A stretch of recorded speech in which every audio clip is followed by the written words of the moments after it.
Deuxième question, c'est on va créer un programme qui lit le nombre de briques, ça c'est les briques, dont disposant les générateurs et affichant la hauteur. Par exemple, ici on a combien de briques? 6, c'est-à-dire je peux construire combien de lits? 3. Et toujours, donc, il s'incrémente, par exemple, la première ligne c'est 1, 2, ici 3, ici 4, et ainsi de suite. C'est comme la pyramide qui peut être construite à l'aide de ces briques. La hauteur est mesurée par le nombre de couches entières terminées. C'est-à-dire, on va calculer combien de lits je peux construire avec les briques qui a été saisi par l'utilisateur. Et donc, on peut dire que chaque ligne, donc, elle contient tous les briques nécessaires. Bon, question de temps, j'ai déjà créé le programme. Donc on va demander à l'utilisateur de taper le nombre de briques et on va créer une variable et on va l'initialiser avec la valeur 1. La hauteur, c'est-à-dire on va initialiser par 0 et on va donc on va commencer la boucle. Lorsque les briques sont supérieures à i, c'est-à-dire supérieures à 1. Ça, c'est la première ligne. Et ainsi de suite. Donc, h, la hauteur, on va l'ajouter. La hauteur par défaut, c'est 0. C'est-à-dire, on n'a pas une ligne. Donc, ici, on va ajouter 1. Et donc, automatiquement, les briques sont diminuées par i. C'est-à-dire, lorsque, par exemple, ici, une brique, la première ligne, c'est 1. Deuxième ligne, c'est 2, c'est-à-dire toujours on va incrémenter, on va diminuer les briques par le nombre de briques construire la ligne. Donc, et je peux l'exécuter comme ça, par exemple, et regardez, par exemple, on va mettre normalement 6 briques, elle va me donner combien de lignes. La première ligne, c'est 1, deuxième ligne, elle contient 2, c'est 3. Et troisième ligne, il contient 3, c'est 3. Donc pour le moment, on a combien de lignes? C'est 3 lignes. Donc on va choisir ici par exemple, d'autres exemples. On va mettre par exemple 5 briques. Bon, elle va me construire combien de lignes? La première ligne c'est 1, deuxième ligne c'est 2, c'est 3. Et il reste 2. Est-ce que je peux construire la troisième ligne? La troisième ligne, elle nécessite 3 briques. Donc pour le moment, non. C'est-à-dire, elle va m'afficher combien de lignes on a construit, c'est 2. Et ainsi de suite. Bon, ça c'est la question numéro 3. Dernier TP. Donc, on a besoin de créer un programme qui lit les points des élèves d'une classe dans un devoir et les mémoriser dans un tableau. Par exemple, on va créer un tableau qui contient par exemple les notes des stagiaires de la classe. OK? Bon, après, on a besoin d'afficher quelle est la note le plus élevée et quelle est la note le plus bas et la moyenne de classe.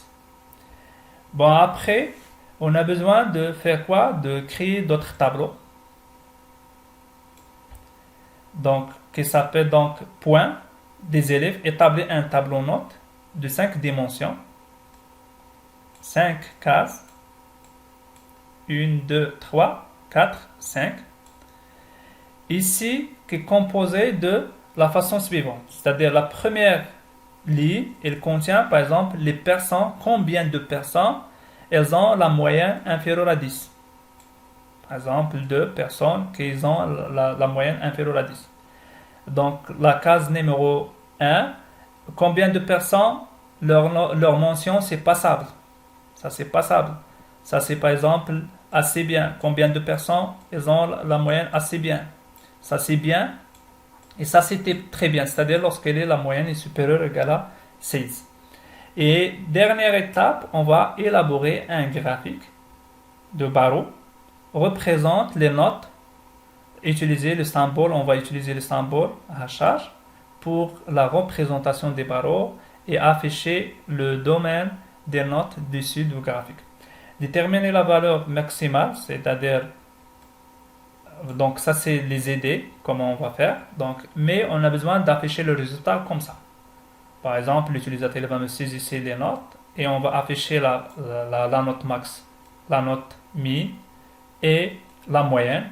Et on va afficher un tableau, un graphique qui contient par exemple combien de personnes elles ont la moyenne inférieure à 10, combien de personnes, par exemple pour le moment 5 personnes qui ont donc la moyenne inférieure à 10, 2 personnes qui ont la moyenne passable, la mention passable, ici bien c'est 4 personnes, et c'est 2 personnes qui ont bien, pas assez bien, ça c'est très bien, 5 personnes, etc.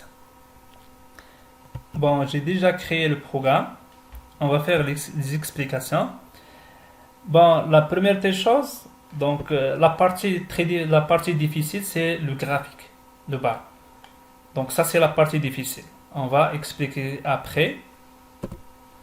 Donc on va commencer, c'est-à-dire on a créé une liste qui s'appelle point, c'est-à-dire donc on va demander à l'utilisateur de taper les notes ou ce qu'on appelle les points des stagiaires. On va ajouter une autre liste qui s'appelle notes qui contient 5 éléments, c'est-à-dire les éléments combien de personnes passables, combien de personnes, etc. Bon, et on va mettre une boucle infinie, c'est-à-dire on va finir avec l'instruction break, c'est-à-dire toujours on va demander à l'utilisateur de taper donc la note.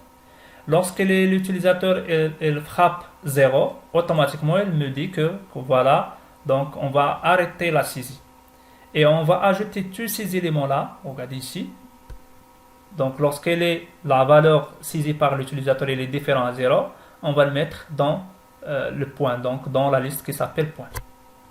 C'est-à-dire lorsqu'elle est égale à 0, la valeur, on va quitter la boucle.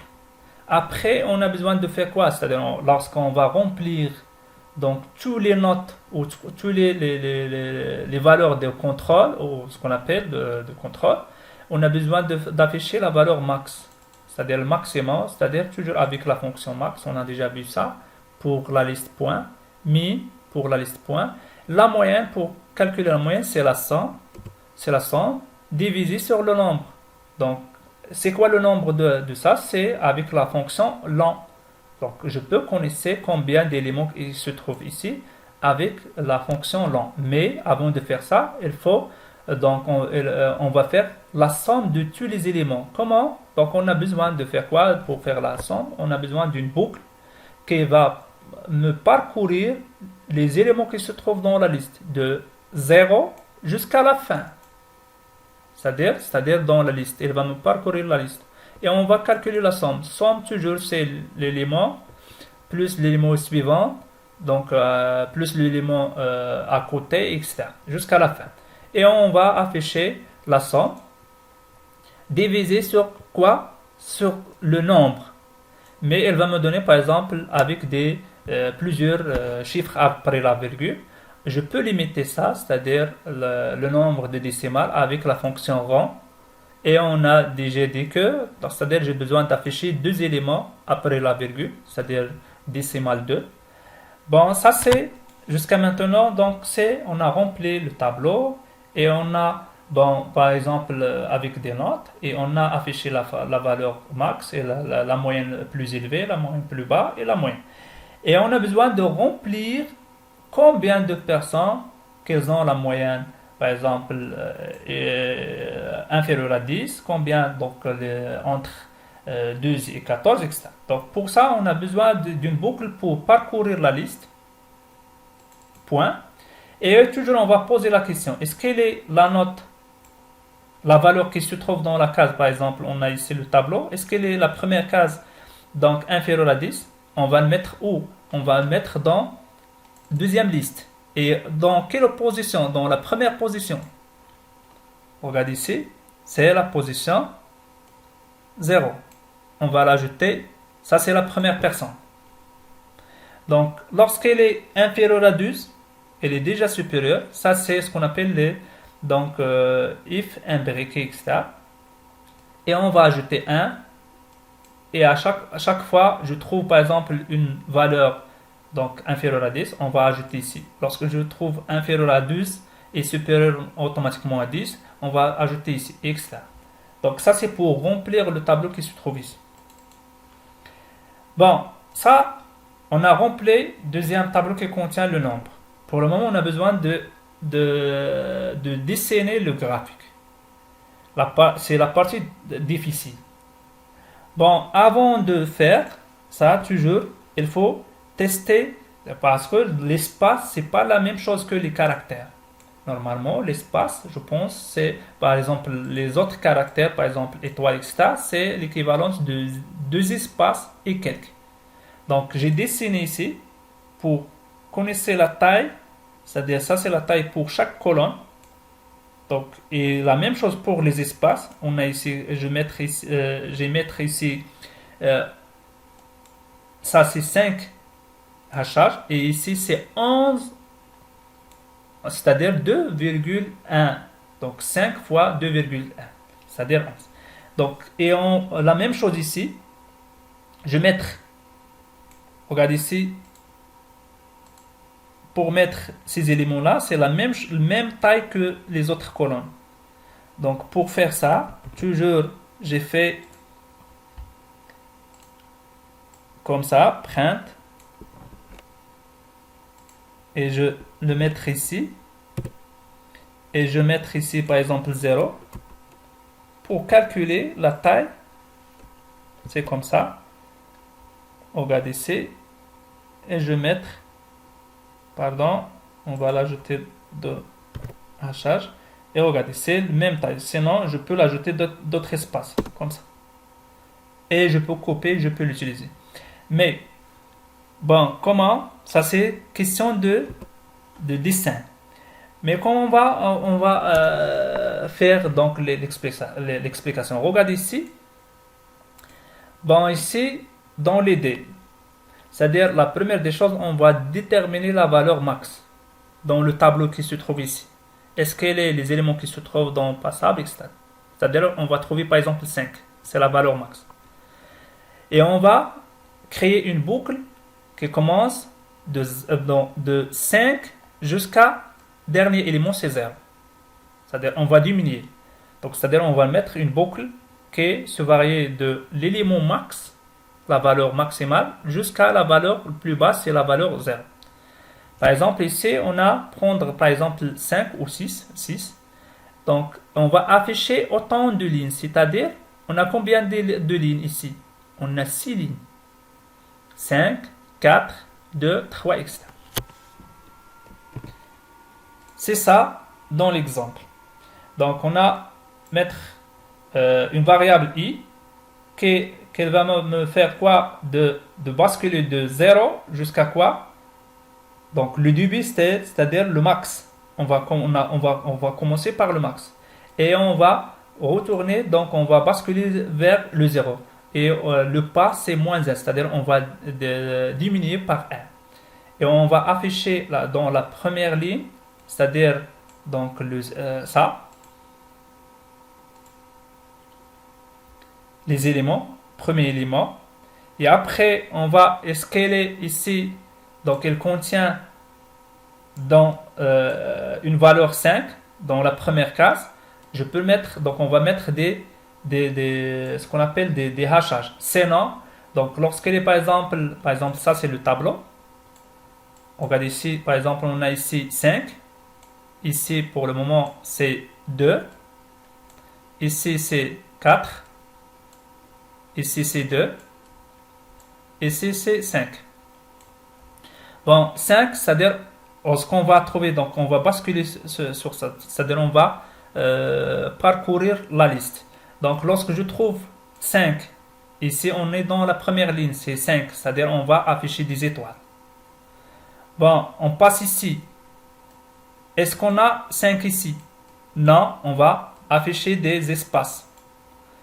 Troisième élément, est-ce qu'on a des 5? Non, donc on va afficher des espaces.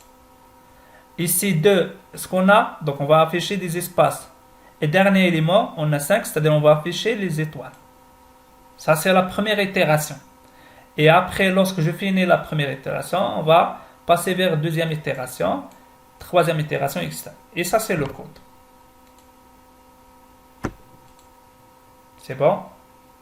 Donc, on n'a pas beaucoup de temps de faire l'explication et d'exécuter ligne par ligne, etc. Et je peux, pour le moment, regarder, je peux l'exécuter. Et je peux faire la saisie des moyens, par exemple 12,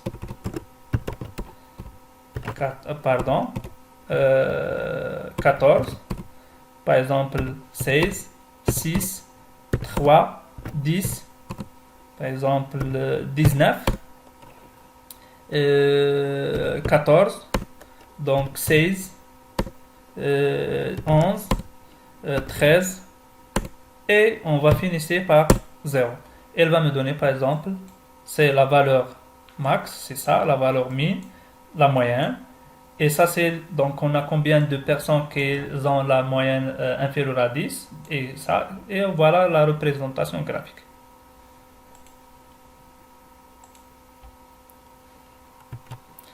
Donc on a fini donc le module numéro 3. Ça c'est la leçon numéro 21. Donc on va passer directement, donc la vidéo prochaine c'est module 4.